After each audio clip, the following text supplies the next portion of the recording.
ഉച്ചയൂണിന് എന്നും ഒരേ വിഭവം കഴിക്കാതെ പലതരം വിഭവങ്ങളാണല്ലോ എല്ലാവർക്കും ഇഷ്ടം. ഞാൻ ഇന്നൊരു പുതിയ ലഞ്ച് മെനു ആണ് ഉണ്ടാക്കുന്നത്. ഒനിയൻ ക്യാപ്സിക്കം റൈസും അതിന് കോമ്പിനേഷനായിട്ട് ഒരു ചില്ലി ഫിഷും. ഹായ്, എല്ലാവർക്കും നമസ്കാരം. എല്ലാവരെയും കുക്ക് വിത്ത് സോഫിയിലേക്ക് സ്വാഗതം ചെയ്യുന്നു. ഈ രുചികരമായ ലഞ്ച് മെനു ഒന്ന് ട്രൈ ചെയ്താലോ? നേരെ വീഡിയോയിലേക്ക് പോകാം. ഈ ചില്ലി ഫിഷിന് ഞാനൊരു 600 ഗ്രാം ആഗോലി മീനാണ് എടുത്തിരിക്കുന്നത്. ഇതുപോലെ വൃത്തിയാക്കി കഷ്ണങ്ങളാക്കി വെച്ചിരിക്കുന്നത്. ഇത് നമുക്കൊന്ന് മാരിനേറ്റ് ചെയ്ത് വെക്കാം. ഇതിലേക്ക് 1 ടേബിൾ സ്പൂൺ വെളുത്തുള്ളി ചതച്ചത്, 1 ടേബിൾ സ്പൂൺ ഇഞ്ചി ചതച്ചത്, 1 ടീസ്പൂൺ കുരുമുളക് പൊടി, ഉപ്പ്. ഇതിനകത്ത് സോയാ സോസ് ചേർക്കുന്നതുകൊണ്ട് ഉപ്പ് അല്പം കുറച്ച് ചേർത്താൽ മതി. നോക്കിയിട്ട് പിന്നെ ചേർത്ത് കൊടുക്കാം. 1 ടീസ്പൂൺ മൈദാമാവ്, 2 ടീസ്പൂൺ കോൺഫ്ലവർ, ഒരു കോഴിമുട്ട,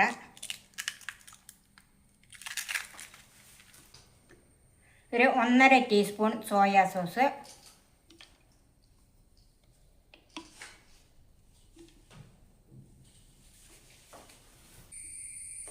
ഒരു ടീസ്പൂൺ ചില്ലി സോസ്. ഇത് green chilli സോസാണ്.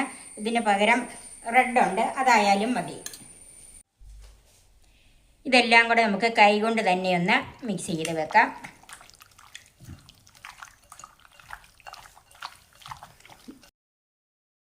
Cook with Sophie, sharing 40 years experience. ഇതിന് 3 കളറിലുള്ള ക്യാപ്സിക്കമാണ് എടുക്കുന്നത്. ഇനി അത്രയും കിട്ടിയില്ലെങ്കിൽ നിങ്ങളുടെ കയ്യിലുള്ളത് എടുത്താൽ മതി. ഇത് ക്യൂബ്സ് ആയിട്ട് അരിഞ്ഞെടുക്കണം. ഞാൻ കുറേശ്ശെ ഓരോ ക്യാപ്സിക്കത്തിൻ്റെ കൂട്ടും എടുക്കുന്നുള്ളു. ഇതിൻ്റെ അകത്തെ ഈ ഇത് മാറ്റിക്കളയണം.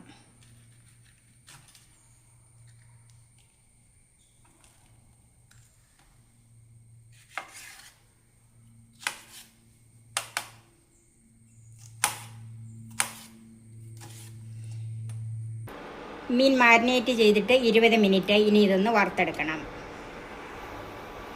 ചൂടായ പാനിലേക്ക് സൺഫ്ലവർ ഓയിൽ ഒഴിക്കാം. ഇത് ഏതെങ്കിലും വെജിറ്റബിൾ ഓയിലാണ് ഇതിന് വേണ്ടിയത്.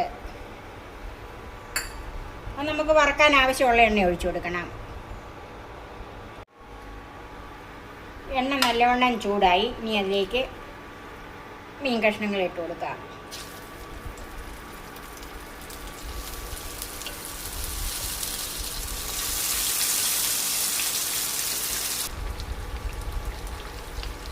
ഒരു മീഡിയം ഫ്ലെയിമിൽ വെച്ചാൽ മതി.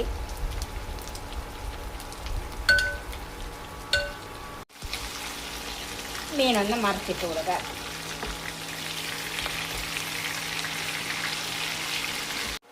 മീൻ തിരിച്ചും മറിച്ചിട്ട് ആവശ്യത്തിന് മൂത്തിട്ടുണ്ട്. ഇനി നമുക്ക് കോരിയെടുക്കാം.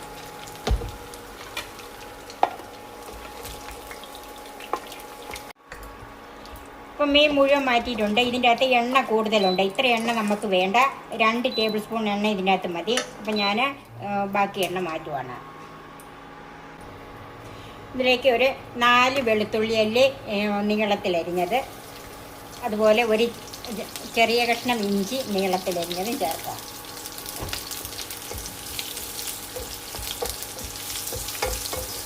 ഒത്തിരി അങ്ങോട്ട് മൂത്ത് പോകണ്ട. ഒന്ന് ചെറുതായിട്ടൊന്ന് കളർ മാറി വന്നാൽ മതി. ഇതിലേക്ക് ഒരു വലിയ സവാള ക്യൂബ്സ് ആയിട്ട് അരിഞ്ഞത് ചേർക്കാം.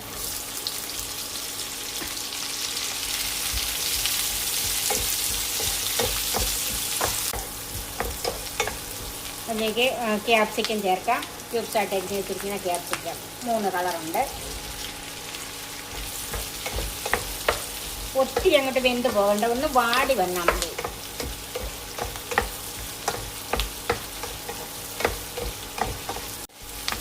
ഇപ്പം ക്യാപ്സിക്കം ഒക്കെ ഇന്ന് വാടി വന്നിട്ടുണ്ട്. ഇനി തീ ഏറ്റവും കുറച്ചിട്ട് കൊടുക്കണം. അതിലേക്ക് സോസ് ചേർക്കാം. Soya sauce 1.5 teaspoon soya sauce,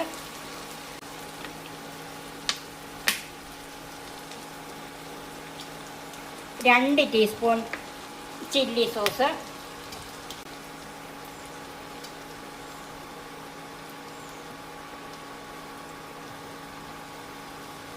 2.5 teaspoon tomato sauce. നന്നായിട്ടൊന്ന് മിക്സ് ചെയ്യണം. ഒരു 3/4 ടീസ്പൂൺ കുരുമുളക് പൊടി,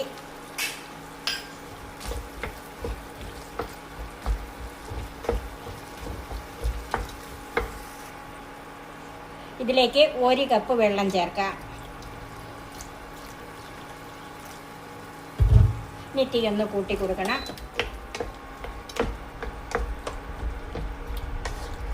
ഇത് ഞാൻ ഇന്ത്യൻ സ്റ്റൈലും കൂടെ ചേർത്ത് ഉണ്ടാക്കുന്നത് കൊണ്ട് 3/4 ടീസ്പൂൺ കാശ്മീരി മുളക് പൊടിയും കൂടെ ചേർക്കുന്നുണ്ട്. ഇനി ചൈനീസ് സ്റ്റൈൽ മാത്രമാണെങ്കിൽ ഇതിൻ്റെ അകത്ത് മുളക് പൊടി ചേർക്കുകയില്ല, കുരുമുളക് പൊടി അല്പം കൂടെ കൂടുതൽ ചേർക്കാം. പിന്നെ മിക്ക റെസ്റ്റോറൻറ്റുകളിലൊക്കെ കിട്ടുന്നതിന് ചിലപ്പം നല്ല കളർ വരാറുണ്ട്. അതെങ്ങനെയാണെന്ന് ചോദിച്ചാൽ അവർ അതിൻ്റെ അകത്ത് ഫുഡ് കളർ ചേർക്കാറുണ്ട്. ഞാനിപ്പോൾ ഇതിൻ്റെ അകത്ത് ഫുഡ് കളർ ഒന്നും ചേർക്കുന്നില്ല, മുളക് പൊടി മാത്രമേ ചേർക്കുന്നുള്ളൂ. ഇനി ഇത് നന്നായിട്ടൊന്ന് തിളച്ച് കയറി വരണം. ഇതിലേക്ക് ചേർക്കാനായിട്ട് ഇത് 2 ടേബിൾ സ്പൂൺ കോൺഫ്ലവറും അതിൻ്റെ അകത്തേക്ക് ഒരു 1/2 ടീസ്പൂൺ മൈദയും കൂടെ ചേർക്കാം. ഇത് വെള്ളം ഒഴിച്ചൊന്ന് കലക്കിയെടുക്കണം.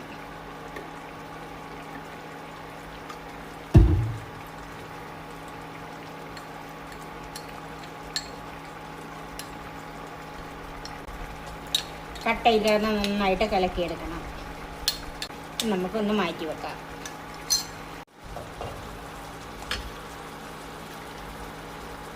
ഇപ്പോൾ ഈ ക്യാപ്സിക്കൊക്കെ ഒരുമാതിരി വെന്തിട്ടുണ്ട്. ഇതങ്ങോട്ട് ഒത്തിരി വെന്ത് പോകണ്ട. അതിലേക്ക് നമ്മൾ കോൺഫ്ലവറും മൈദയും കൂടെ കലക്കി വെച്ചത് ചേർക്കാം. തീ ഒരു മീഡിയം ഫ്ലെയിമിലാക്കണം. ഇനി ഇതൊന്ന് മിക്സ് ചെയ്യാം. ഇത് പെട്ടെന്ന് തിക്കാവും. ഇനി അതിലേക്ക് വറുത്ത് വെച്ചിരിക്കുന്ന മീൻ ചേർക്കാം.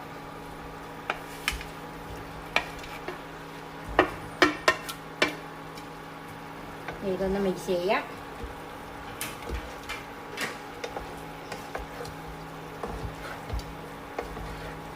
നന്നായിട്ടൊന്ന് മിക്സ് ചെയ്തെടുക്കണം. അപ്പം നന്നായിട്ട് മിക്സ് ചെയ്തിട്ടുണ്ട്. ഇനി നമുക്ക് തീ ഓഫ് ചെയ്ത് ഇത് ഒരു 5 മിനിറ്റ് അടച്ചു വെക്കാം. ഇനി നമുക്ക് റൈസ് ഉണ്ടാക്കിയെടുക്കാം. റൈസ് ഞാൻ നേരത്തെ വേവിച്ച് വെച്ചിട്ടുണ്ട്. ഇനി അതെല്ലാം കൂടെ ഒന്ന് കൂട്ടിയെടുക്കണം. ഇതിന് ഞാനൊരു പാൻ വെച്ചിട്ടുണ്ട്. അത് ചൂടായി അതിലേക്ക് നെയ്യ് ചേർക്കാം. ഇതിനകത്ത് 2.5 ടീസ്പൂൺ നെയ്യ് ചേർത്തിട്ടുണ്ട്. നെയ്യ് ചൂടായിട്ടുണ്ട്. അതിലേക്ക് 4 വെളുത്തുള്ളി അല്ലി ചെറുതായി അരിഞ്ഞത് ചേർക്കാം, അല്ലെങ്കിൽ ചതച്ച് ചേർക്കാം.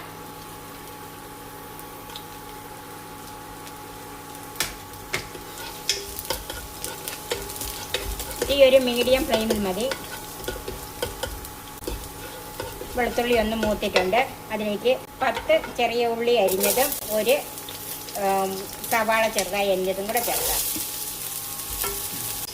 ഈ ചെറിയ ഉള്ളിക്ക് പകരം സ്പ്രിംഗ് ഓനിയൻ ഉണ്ടെങ്കിൽ അത് ചേർക്കാം. ഉള്ളി ഒന്ന് വാടിയിട്ടുണ്ട്. അതിലേക്ക് ക്യാപ്സിക്കം, അത് ഞാൻ 3 കളറാണ് എടുത്തിരിക്കുന്നത്. അത് ഇതുപോലെ ചെറുതായിട്ടാണ് അരിഞ്ഞിരിക്കുന്നത്, കണ്ടോ? അതും ചേർക്കാം. ഇനി തീ ഒന്ന് മീഡിയം ഫ്ലെയിമിലിട്ട് കൊടുക്കണം. ഈ ക്യാപ്സിക്കം ഒക്കെ ഒന്ന് വാടി വരണം. ഇതങ്ങോട്ട് ഒത്തിരി വെന്ത് പോകണ്ട, കാരണം ഇത് കടിക്കുമ്പോൾ അല്പം കരികരിപ്പായിട്ടിരിക്കുന്നതാണ് രുചിയുള്ളത്.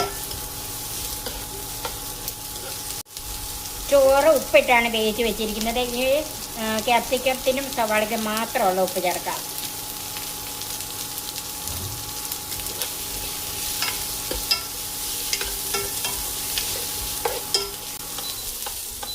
തീ കുറച്ചിട്ട് 2 മിനിറ്റ് ഒന്ന് മൂടി വെക്കാം. നമുക്കിതൊന്ന് നോക്കാം. ക്യാപ്സിക്കൊക്കെ ഏകദേശം ഒന്ന് വെന്ത് വന്നിട്ടുണ്ട്. ഇനി അതിലേക്ക് നേരത്തെ ചോറ് തയ്യാറാക്കി വെച്ചിരുന്നതാണ്. ഇത് 1.5 കപ്പ് അരി 20 മിനിറ്റ് കുതിർത്ത് ഉപ്പ് മാത്രം ഇട്ട് ചോറുണ്ടാക്കി വെച്ചിരിക്കുന്നത്. എന്നിട്ട് തണുപ്പിച്ചെടുത്തതാണ്. ഇതിനകത്ത് തണുത്ത ചോറാണ് ഏറ്റവും നല്ലത്. ഒന്ന് മിക്സ് ചെയ്യാം. തീ ഒന്ന് കുറച്ച് വെക്കണം.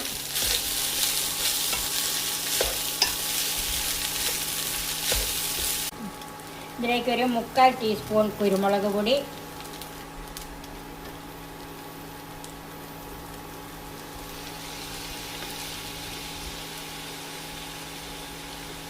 1.5 ടേബിൾ സ്പൂൺ സോയാ സോസ്. ഇനി ഒന്ന് മിക്സ് ചെയ്യണം. ഇനി ഹൈ ഫ്ലെയിമിലിടണം. ഇനി ഹൈ ഫ്ലെയിമിലിട്ട് തന്നെ ഇത് മിക്സ് ചെയ്ത് ചൂടാക്കിയെടുക്കണം. ചോറും ഉപ്പിട്ട് തേച്ച് നമ്മൾ ക്യാപ്സിക്കം ഒക്കെ വഴറ്റിയപ്പോൾ അതിനകത്ത് ഉപ്പിട്ട് കൊടുത്തതാണ്. പിന്നെ സോയാ സോസ് ഒഴിച്ചിട്ടുണ്ട്. അതുകൊണ്ട് ഉപ്പ് ആവശ്യത്തിന് കാണും, ഇല്ലെങ്കിൽ നോക്കണം. ഈ സോയാ സോസും കുരുമുളക് പൊടിയൊക്കെ ചോറിൻ്റെ എല്ലാ ഭാഗത്തും വരണം. പിന്നെ മിക്സിങ് ഹൈ ഫ്ലെയിമിലായതുകൊണ്ട് അടി പിടിക്കാതെ ശ്രദ്ധിക്കണം. മിക്സ് ചെയ്യുമ്പോഴത്തേക്ക് അടി കൂട്ടി ഇളക്കി കൊടുക്കണം. ഇപ്പം ചോറ് നന്നായിട്ട് ചൂടായി മിക്സ് ചെയ്തിട്ടുണ്ട്. ഇനി അതിലേക്ക് ഒരു 1/2 ടീസ്പൂൺ നെയ്യ് ചേർക്കാം.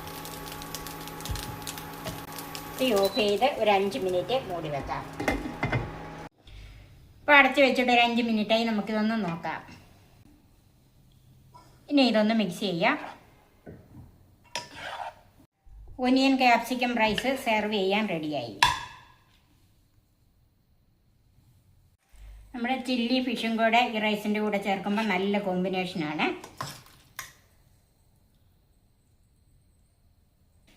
ഇത് എല്ലാവർക്കും ഇഷ്ടപ്പെടുന്ന ഒരു ലഞ്ച് മെനു ആണ്. നിങ്ങളും ഇതൊന്ന് തയ്യാറാക്കി നോക്കണം. ഈ ചാനൽ സബ്സ്ക്രൈബ് ചെയ്യാനും എൻ്റെ ഫേസ്ബുക്ക് പേജ് ലൈക്ക് ചെയ്യാനും ഷെയർ ചെയ്യാനും കമൻറ്റ്സ് അറിയിക്കാനും മറക്കരുത്. ഇതുപോലെ വെറൈറ്റി ആയ ഡിഷസുമായി നമുക്ക് വീണ്ടും കാണാം. ഞാൻ സോഫി കുര്യാക്കോസ്.